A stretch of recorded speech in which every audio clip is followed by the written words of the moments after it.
We want to create the best project, the best experience for people. BIM certainly helps to create a better project.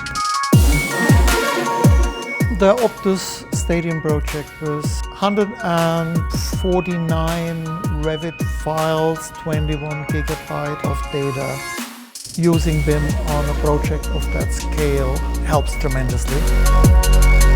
Eco 360 is a very small project, but it contains more than 50 elements that makes this house very unique.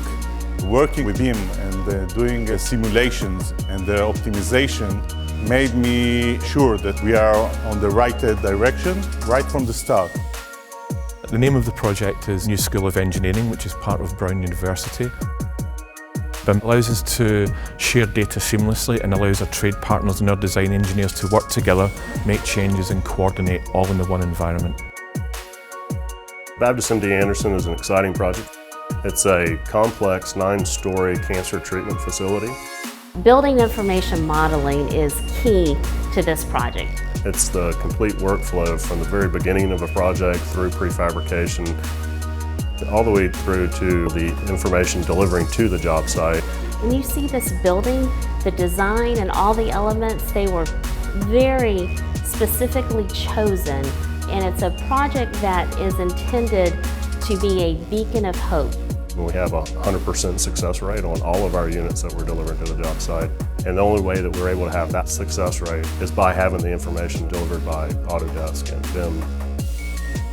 Wisdom 101 is one of the key projects. Hopefully this project will help Thai construction to move from 2D to 3D.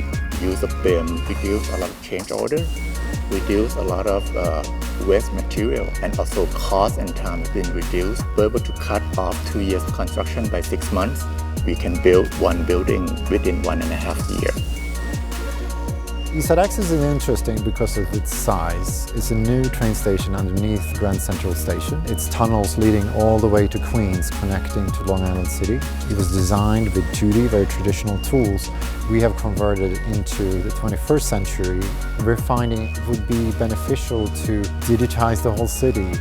I don't think it's a question of if you should use BIM or even what value does it bring. To me, that's not even a question anymore. Why are we not using it on all projects?